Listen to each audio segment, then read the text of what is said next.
ummadihii naga horeeyay buu nabigu ka sheekeeyay qiso ka dhacday waxa hortiin jiri jiray buu nabigu yiri boqor oo wadan dhan buu xukumi jiray waxa uu ahaa ninkaasi saaxir buu lahaa saaxir boqorkaasi dadka wuxuu ugu yeedhi jiray inay isaga u aaminaan u gartaan inuu yahay rabbigoodii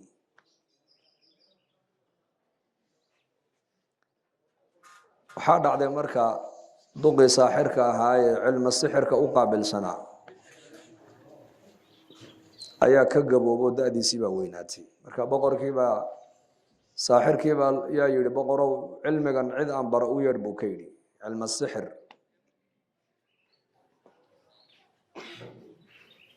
inaan yar buu marka boqorku u doortay inuu cilmiga uu ka soo barto odayga saaxirka yarkii yara dariiqa uu sii marayay marka uu ninka cilmiga uu ka baranayo wuxuu kala kulmay nin isaguna mu'min ah oo ilaahay aaminsan oo aakhirada aaminsan oo ilaahay cilaaqo la leh marka uu ku yiri yaroowe wali walba waadigan meeshan mare waad ugu soo martaa waad sii martaa xageed u socotaa markaas uu yiri cilmiga ayaan saaxirka ka soo bartaa buudi boqorkana ii soo diray wuxuu aniguna cilmi hadan kugu dara ka waran cilmiga cilmi kale waa hagaag laakiin waqti daanu ma hayo buudi waqtiga waxaan ugu tala galay inaan saaxirka cilmiga ka soo barto wuxuu yiri saaxirka inta hadaad ku weydiiyo ka iraada xageed ku dib dhacdo oo ku habsaantay waxaad tiraahdaa hooyaday baan u adeegayay hooyada haday ku weydiisay ku tiraahdo xageed ku maqnaad ku dib dhacdo oo aad ku habsaantayna waxaad ku tiraahdaa saaxirka ayaa i xabisay oo isaga agtiisa ayaan joogay marka labada cilmi waa ki yara la baray cilm al-iimaan ilaahay macrifadiisa ilaahay inuu koonka ka taliyo ilaahay inuu isagu wax abuuro waxna uu dilo waxna uu nooleeyo noloshana ilaahay inuu dadka ku deeqo cilmigaas uu baray saaxirkuna wuxuu baray cilmi sixir cilmi sixirka marka saaxirku uu barayo dadka wuxuu ku xidhayaa saaxirku boqorkaas rabbi inay isaga caabuda qofkii boqorka caabudi waayo cibaadadiisa ka weecdana xanuun baa lagu ridayaa oo sixir iyo waxa loo adeegsanayaa balaayo iyo jin dadka oo dhan way cabsoonayaan oo boqorka bay ku wada xidhan yihiin oo loo aaminsan yahay inuu yahay isagu rabbi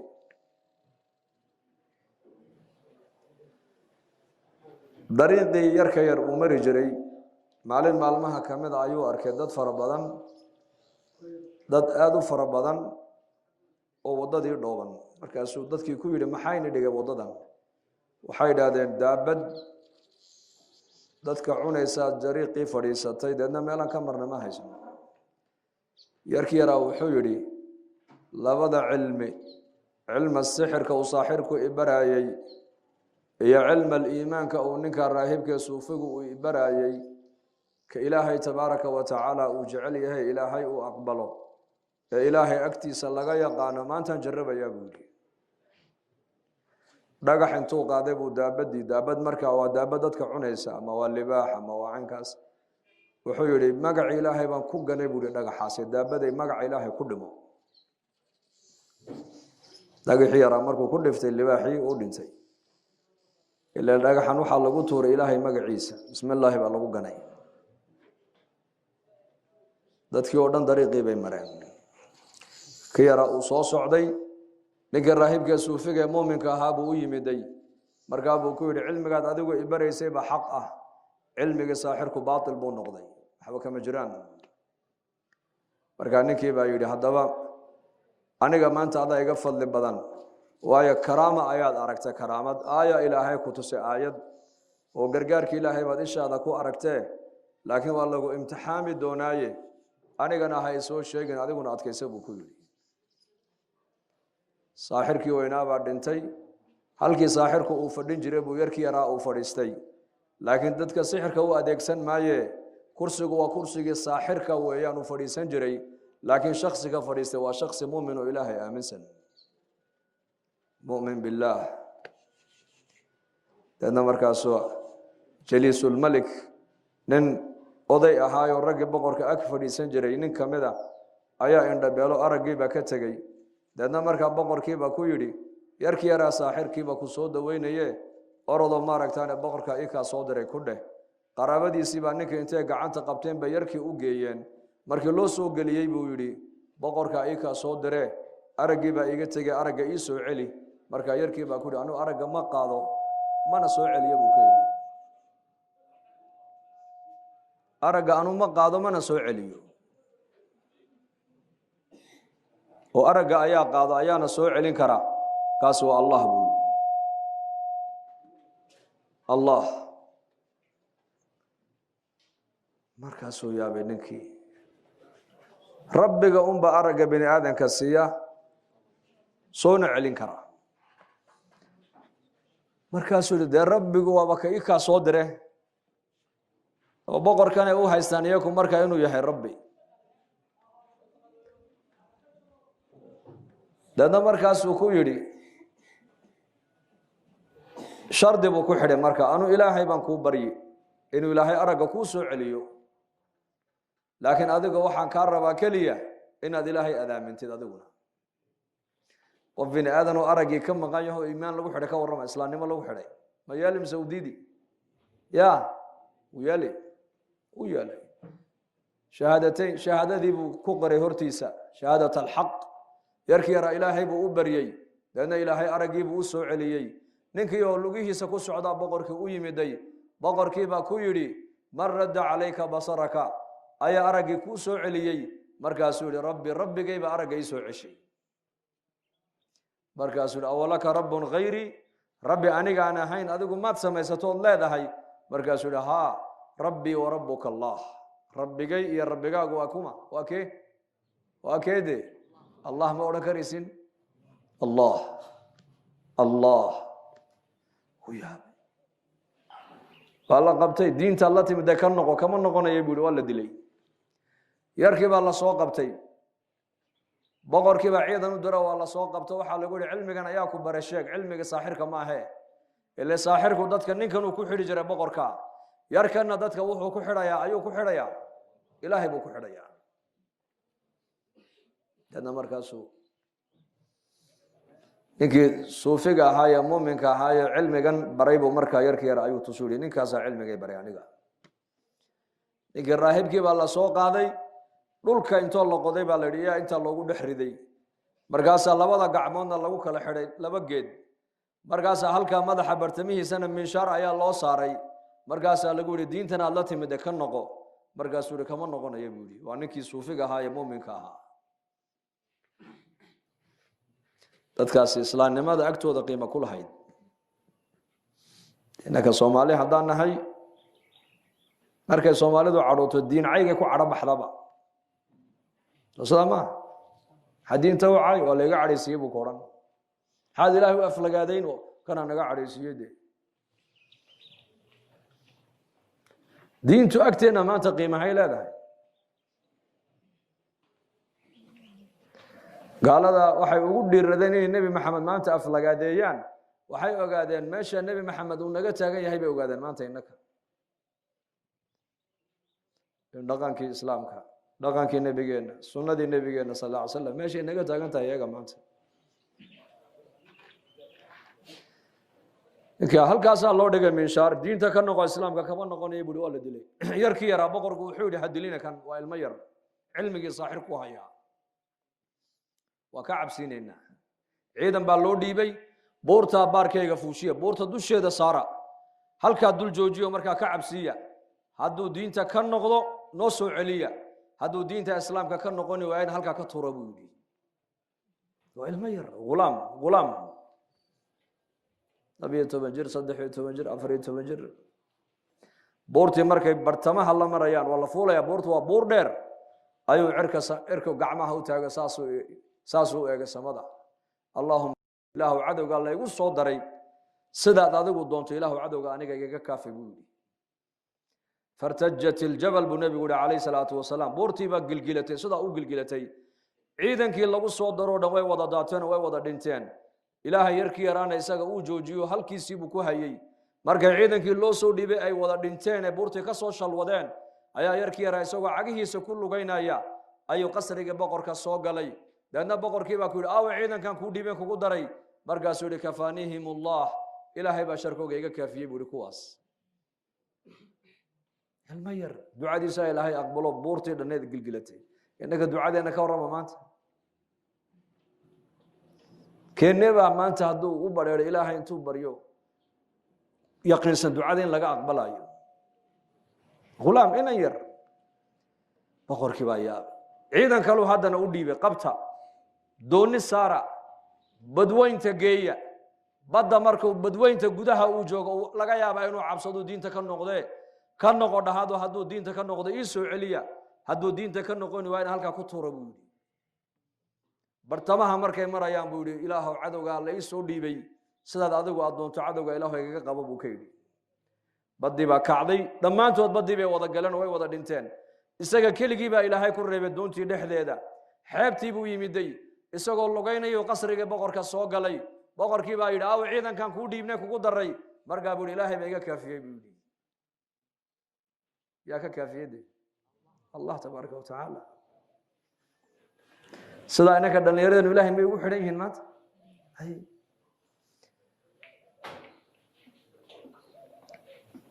dad ilaahay ku xiran inaad noqotay bal inaga doonaya ilaahay muuminku qofka muslimka waa inuu ilaahay xarigiisa haystaa laakiin kama fogo hadaad barida baryadaada u aqbali hadaad baahidaada u sheegato baahidaada uu ku dabooli kulliga nimka dhalinyar baad nolosha hadda inii bilaamaysa ninka marka waxyaabo badan baad ka fikiraysaa waxaad ka fikirayso dhan ka ku haya waa kee Allah xiriirka maanta inaku ilaahay aan la leenahay intuu leeyahay xiriirkaasi iyo xiriirka mobilka aan la leenahay armid ka badan inta quraanka akhriyayna badan man sintan mobilka eegano danaheenii baan xataa garan laanahay yarkan yar ilaahay buu ku xidhnaa mana cabsoonay dhimasho ka baqamaayo boqorkii baa yiri sideen ku khaarijinaan ku dilaa bal noo sheeg wuxuu saadii dilaysa anaa ku sheegi buu dadka magaalada joogo dhan iskugu wada yeedh aday ku maqlayaan in maqli maayaan halka soo jooji anigana geedka igu hoos xid leebkayga qaansadayda iga soo saar deedna igu qiyaas markaad igu ganaysid waxaad tiraahdaa kaliya bismillaahi rabbil ghulaam dhabuukay sida aan ku sheegay haddaad samaysid un baad aniga idili wayla ima dili karaysid buu ka yidhi boqorka maxaa ugu daran inuu yarka ka dhinto doonaya waayo dadka oo dhan baa boqorka ku xidhan yarkana wuxuu rabaa dadka inuu ilaahay ku xidho dadka wadanka ku nool oo dhan baa boqorka ku xidhan oo rabbi bay ka aaminsan yihiin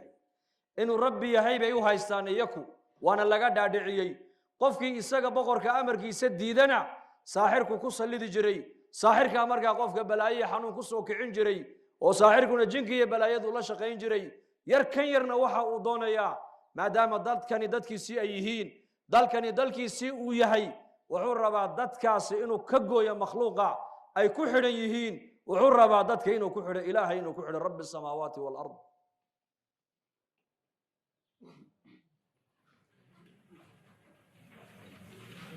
sidii buu yeelay boqorku ilaa inuu ka dhintuu rabaa dadkoo dhan baa la iskugu yeedhay hal qof magaaladii laguma reebin yarkii yaraana meel baa lagu xidhay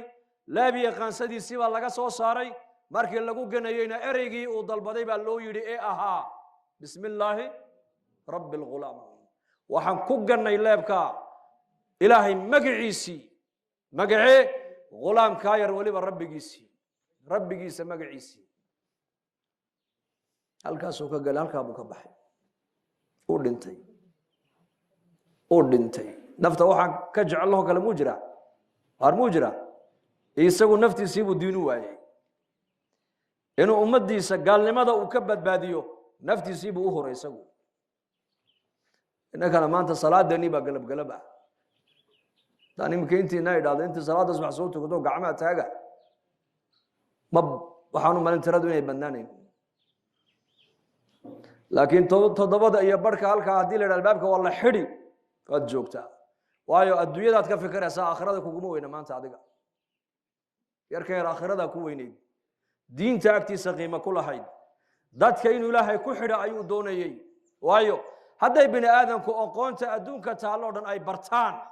oo ilaahay aynan baran may khasaareen soo liibaaneen baliga jawaab haddaan ilaahay barana ka warrama wax kale aanan haysana waan liibaanay taaba ka dhaadhacsaneed isaga naftu ha iska baxdo laakiin ummadaasi ha ka badbaada gaalnimada ay ku jirto dadkii meesha joogay oo dhan waxa ilaahay ka dhawaajiyay inay wada yidhaahdaan aamanna birabbi alghulaam ayaan rumaynay yarkaa yar rabbiga uu xaggiisa noogu yeedhayay baan aamino rumaynay annagu waa qof keliya ayuu boqorku uu iska dil mujtamacii meesha joogoo dhan ilaahay wuxuu u galladaystay inay noqdaan wada muslimiin wada muuminiina muraadkii uu ka yar lahaa ma gaadhay mise ma gaadhin wuu gaadhay isagii laakiin uu dhintay isagu jannuu galay janno laanna shahaada ilaahay siiyey qoomkiisiina ilaahay hidaayad buu siiyey waxa adduunyada loogu jeclaaye bini aadan u jeclaa buu ilaahay dartii u huray ilaahay maadaamuu diintiisa naftiisa u huray qoomkiisiina ilaahay hidaayadii ku galladayso u hanuuniyey boqorkii uu yaabay madaxuu qabsaday markaasuu yidhi or waxaan ka digtoonaa baa dhacay waxaan ka taxadirayay baa dhacay oo muxuu ka taxadirayay dadkaas inay isaga ka go'aan oo ilaahay ay ku xidhmaan markaas askartii baa ku tiri dhib male waan haynaa dadka qofba kama bixi karo dhulkaan jeexaynaa